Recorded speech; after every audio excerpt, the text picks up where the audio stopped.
Bloomberg Audio Studios. Podcasts, radio, news. Hey, Sarah here.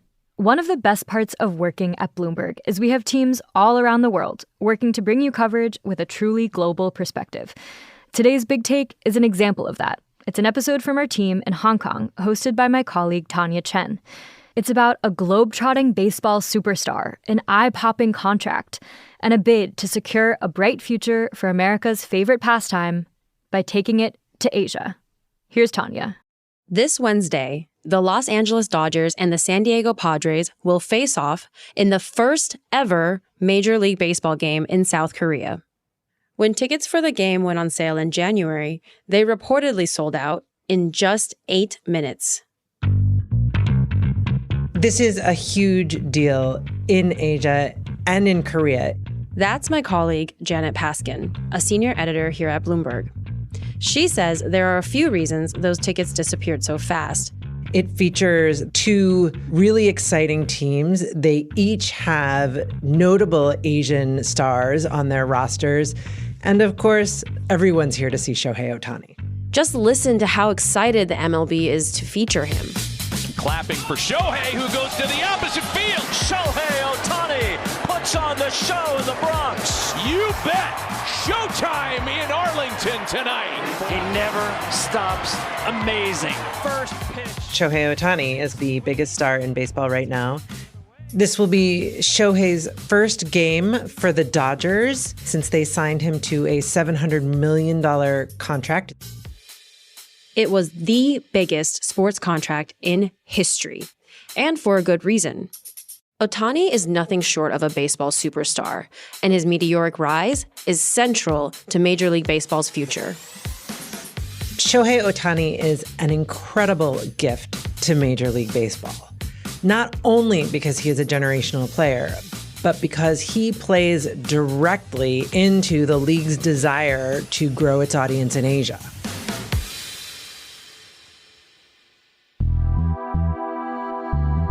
So, can Ohtani help the league knock it out of the park and make baseball into Asia's favorite pastime? Today on the show, a once-in-a-generation baseball talent meets the MLB's ambitions in Asia. This is The Big Take. From Bloomberg News, I'm Tanya Chen. Ask any sports league, and they'll tell you their fans are getting old. Young people don't watch games as much as they used to at home or in stadiums. And for Major League Baseball in the U.S., that's a big problem. It is hard to find anybody in the United States right now who's going to be a new fan of baseball. They've sort of tapped out the domestic market. There's not a lot of room for growth there. So it's overseas that they're looking to cultivate new fans, to create new audiences. A few years ago, Major League Baseball started to look for new markets to break into, and Asia was a natural choice. Baseball is one of the most popular sports in both South Korea and Japan. Major League Baseball has put on games in Tokyo before, but this time, its return to Asia is different. All eyes will be on one of the biggest stars baseball has ever seen, 29-year-old Shohei Ohtan. What we are seeing with Shohei Ohtan right now is something that has not been seen in baseball probably since Babe Ruth, because he is a dominant pitcher and he is a dominant hitter. That's what's called a two-way player. Being a two-way player means you're excellent at both offense and defense. It is extremely difficult. And the reason for that is because pitchers put an incredible amount of effort into planning out their games. It's a lot of preparation. It is a ton of work.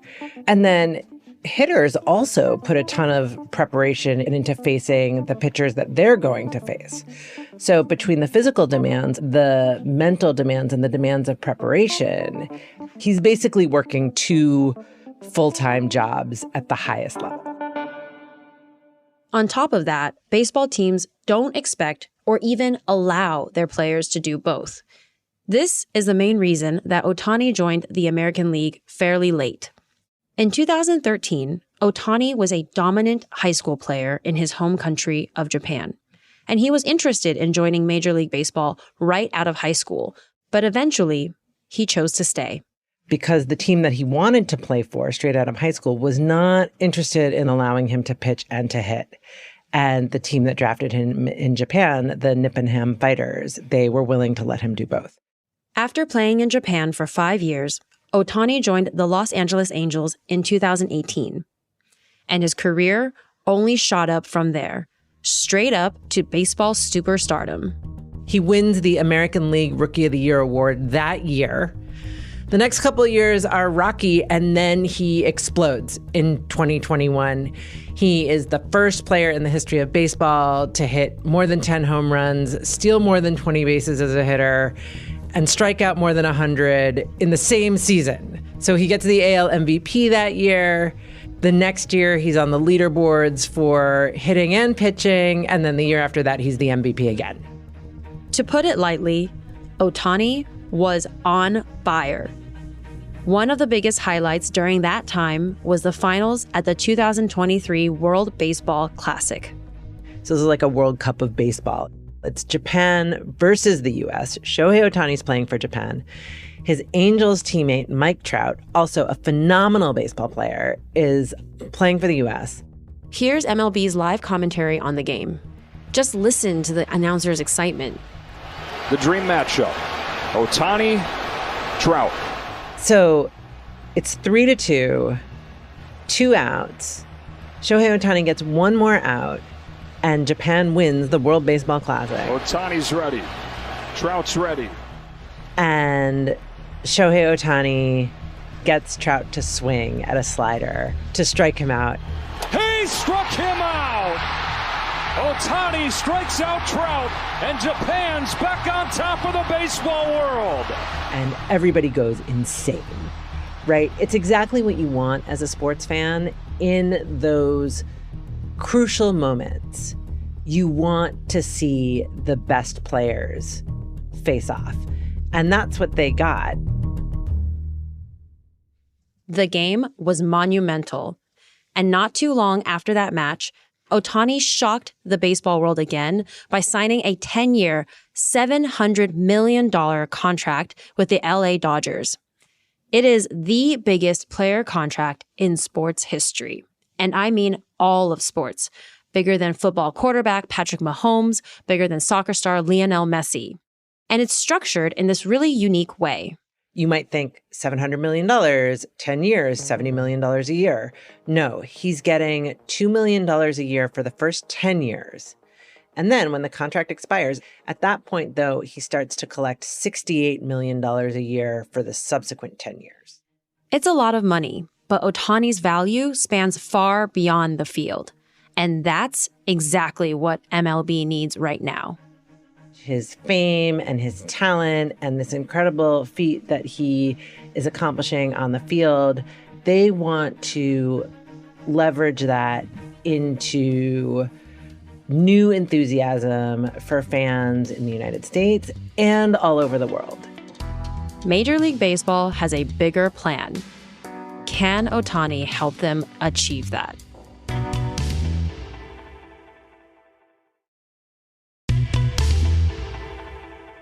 Last December, the LA Dodgers signed a record $700 million deal with baseball star Shohei Ohtan. My colleague Janet says the deal was a historic bet on Ohtani's talent, but also on his ability to inspire that kind of deep fandom that brings in new and younger fans. You know, my son plays baseball. He and his friends, we're taping this in Hong Kong, so a lot of the kids who play baseball here are Asian. The affection and the identification that they feel with Shohei Ohtan is really strong. The games in Seoul this Wednesday will solidify the league's presence in Asia. And the lineup, Dodgers versus the Padres, aren't random picks either. Coming from California, both teams have a high portion of Asian fans in the U.S. and a huge fan base in Asia as well. Major League Baseball plans out its international games years in advance. And this particular matchup in Seoul was set before the Dodgers signed Shohei Ohtan, before the Dodgers signed Yoshinobu Yamamoto, a phenomenal Japanese pitcher that everybody expects great things from. So now this matchup that they established several years ago, you'll have two teams coming into Korea with 6 Asian players between them, including 2 of the biggest offseason signings. Janet says that having Ohtani and other Asian players in the league is more than a push forward for representation in the sport. Plain and simple, it's a business move. I mean, the uber example of this is Yao Ming, obviously, the basketball player who was from China. And I don't even need to say who he is, right? But he almost single-handedly made NBA basketball into the most popular sport in China. And beyond that, I think a big thing that sports sells to its fans is a sense of drama and character and narrative. And when fans can attach themselves to stars and players and personalities, they are more invested in the narrative. They feel a stronger sense of identification. Even back in the States, where there's little room to grow more baseball fans, having Asian players on the team helped. So Major League Baseball says that in the last couple of years, its Asian American fan base is up about 18%. And that was driven by a handful of teams who had Asian players, including the Angels and the Padres. And all of that means more business opportunities. These days, sports teams make most of their money in 3 ways: media rights, ticket sales, and licensing. Among them, media rights is the lion's share, and MLB could really work on that. One way to look at this is to compare it with one of the world's most successful sports leagues, the English Premier League. So for the Premier League, at this point, the money that they earn from international media rights is greater than the money that they earn from domestic media rights. It's around 50-50, but with a little bit more coming globally. That's huge. You know, there's no single global league that is worth more to the Premier League than the UK. But taken together, the global audience is more valuable than the domestic audience, at least in terms of media rights. Now, taking that as a benchmark, it's estimated that Major League Baseball gets only about 10% of its media rights revenue overseas, way behind the Premier League's share. So that's the number that they're trying to move. And going global could also bring in more sponsorship deals for MLB teams. And the Dodgers or the Padres can charge more for that because now they're saying, oh, and we're delivering to you this audience overseas. But these potential revenue streams won't come without challenges. To start, there's the time zone difference. So that's a real headwind. When games are played in the United States, and what that translates to in Korea or in Japan, you're looking at games that are in the middle of the night at 7 a.m., on a weekday. So the natural kind of sports viewing or sports as live event that Americans are used to and that American leagues and brands really rely on, that doesn't exist in quite the same ways. Also, there just aren't enough games played in Asia. If you live in Japan or you live in Korea and you're super lucky, maybe you'll go to like a couple games a year.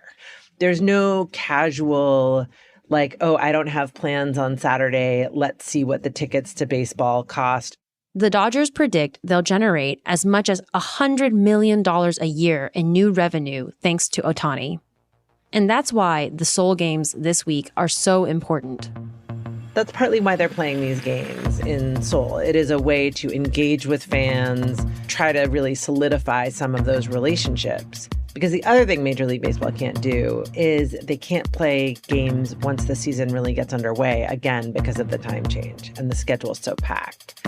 So it's really this season opening moment where they can have these games in Asia in particular.